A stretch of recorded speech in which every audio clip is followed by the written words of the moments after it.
You may have this conversation with your mind several times before it acknowledges that you are in charge and that you really mean what you say. Imagine that your thoughts are like drops of water. One thought or one drop of water does not mean very much.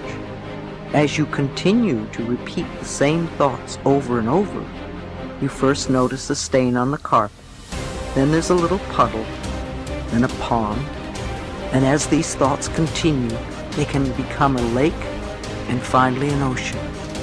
What kind of ocean are you creating? One that is polluted and toxic and unfit to swim in? Or one that is crystal clear and blue and invites you to enjoy its refreshing waters? All of us have these bags of manure that we carry around with us, called our past. And the people who have done things to us and the events and the circumstances, all of this stuff that we use and we bond to. And we bond ourselves to these wounds of our past, and we identify ourselves on the basis of these wounds. And every once in a while we set it down and we reach in there and we smear it all over ourselves. And then we wonder, why does my life smell so bad? I don't understand this. Whatever you pay attention to will naturally grow, at least for you. Every human being that you meet, there's a good side to them, there is a nasty side to them. If you pay attention to the nasty side, your mind will be preoccupied with the nastiness. Somebody else's nastiness will become yours. And because of that, you will receive more and more of that from all around. If you pay attention to the best, even though in some people it may be a minuscule, if you pay attention to the best, it will grow, at least in your mind. In your experience, it will grow. There is a good chance it will grow in them also. You're never going to get enough. You already are everything. You're everything that you need. Think of it for just a moment. Everything that you need to have total bliss, perfection of your life, you already are. You already have it. You came into this world with nothing. That's how you're going out. And the time that you have here, what you have is your uniqueness, your specialness, and you don't need anything else. Now think on this. If you don't know how to appreciate what you have and where you are in your life, you don't need anything else. Because if you do get something else, you won't know how to appreciate that either. You'll just want more. Or you'll want it to be different. Or you'll want it to be the way it used to be. Or you'll want someone else to be the way you think they should be. If we are willing to turn our lives over to this greater power within us, the power that loves and sustains us, we can create more loving and prosperous lives. I believe that our minds are always connected to the one infinite mind, and therefore all knowledge and wisdom is available to us at any time. Nobody changes until they change their energy. When you change your energy, you change your life. See, it has nothing to do with the external activity that you're doing. It's got something to do with the internal systems as to how they're functioning. Essentially, it means neither your body, nor your mind, nor your chemistry, nor your emotions, nor your energy are taking instructions from you. They're doing their own thing. Once your machine is not in your control, being peaceful is impossible. I'll tell you, you get into your car and now you go there and you want to turn this way. You do this to the steering, it goes this way. Can you peacefully drive this car? Can you? No. Anxiety is natural, isn't it? This is what has happened to your vehicle. It's out of control. You've never done anything to find out where the steering wheel is, first of all. This is not that simple as a car, this is a super computer. Now the problem is most people have not even bothered to find the keyboard. They think if they do this, somehow it'll work. When you're given such a highly sophisticated machine, if you do not conduct it properly, it will cause many problems to you. By accident it's working. I want you to know this is made this way. If you hold your hands like this, it'll breathe one way. If you just turn it around, the very way you breathe, the breathing pattern itself changes in your lungs. You can try it if you want when you have the time. This way, this way. I'm saying everything that you do, fundamental changes are happening in this machine because it's such a sophisticated machine. It's more than a touch screen. If you just wish it, it will happen. When you have such a sensitive and sophisticated machine and you are operating like a blacksmith, then being peaceful seems to be difficult.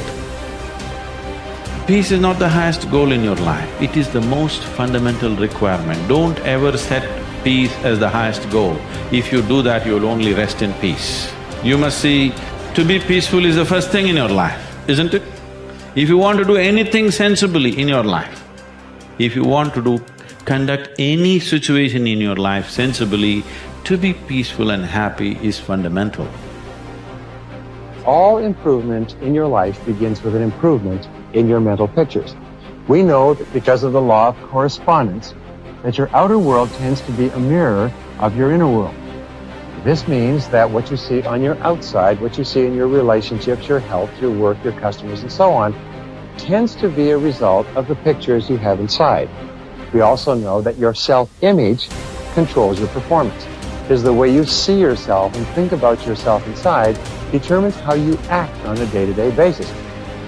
If you see yourself and think about yourself as an extraordinary person, if you see yourself as a success, if you see yourself as happy, positive, confident, in control, if you see yourself as a loving parent or spouse, you will act that way toward others. So therefore, all improvement in your life begins with an improvement in your mental pictures, with you consciously and deliberately selecting the pictures that you're going to allow your mind to dwell upon. And that word dwell is terribly important. When you dwell upon a picture, your subconscious mind, just as with affirmations, accepts the picture as a command and goes to work to bring that picture into your reality. It's the most phenomenal thing. Your subconscious mind controls your reticular activating system, or your reticular cortex as well. The reticular activating system is very interesting. It's a small part of your brain. It's like a switchboard in your brain that controls all incoming impulses. Let me give you an example. If you begin to tell your brain that you intend to be a great success in your field, that you are going to move to the top, that you're going to be one of the most esteemed people in what you do, if you're going to make a lot of money, whatever it happens to be, this is accepted as a command. The reticular cortex switches on all these switches, and from then on, you begin to see all kinds of possibilities that help you move toward achieving that goal. Why is it that successful people move so rapidly toward achieving their goals? It's very simple. It's because they're thinking all the time, and as a result of thinking about what they want, they see all kinds of opportunities around them to achieve it. The average person doesn't even see, because the average person is so worried about how little money they have and how much their bills are, all the problems are, and the more they think about those things, the more they get them. Men and women with clear values, who are living their lives consistent with their highest aspirations, are those who have a deep sense of self-confidence and well-being. We also said that the most important value you can have is the value of integrity. Integrity is the value that guarantees all the others. Having integrity means that you will not compromise on what you believe to be right in any area. Integrity is absolutely essential if you want to capitalize on your strength. It means more than anything looking at yourself honestly and making your decisions based on the fact that you are an extraordinary human being. Your feelings are very valuable clues to your choices and behavior. Your peace of mind and personal satisfaction is perhaps the most accurate guide you will ever have to doing what is right for you. To follow your heart, you don't necessarily need to make dramatic changes in your life or in your relationships. What you do need to do is to see yourself honestly as you really are, and have the courage to channel your energies and focus your strengths into your areas of greatest potential. When you do this, you will soon realize that you have made one of the best decisions of your life. Each person has great strength and potentialities, and each person is put on this earth to harness those strengths and apply them to benefiting themselves and mankind. The life stories of the great men and women of history are usually stories of people who discovered their strengths and utilized them to the fullest degree. Churchill was a great statesman and orator. Florence Nightingale was a tremendous organizer. Florence Chadwick was an incredibly strong swimmer. Abraham Lincoln was a far-sighted and compassionate politician and president. Mother Teresa was a truly loving human being with an infinite capacity to care for and support the sick and dying people of Calcutta.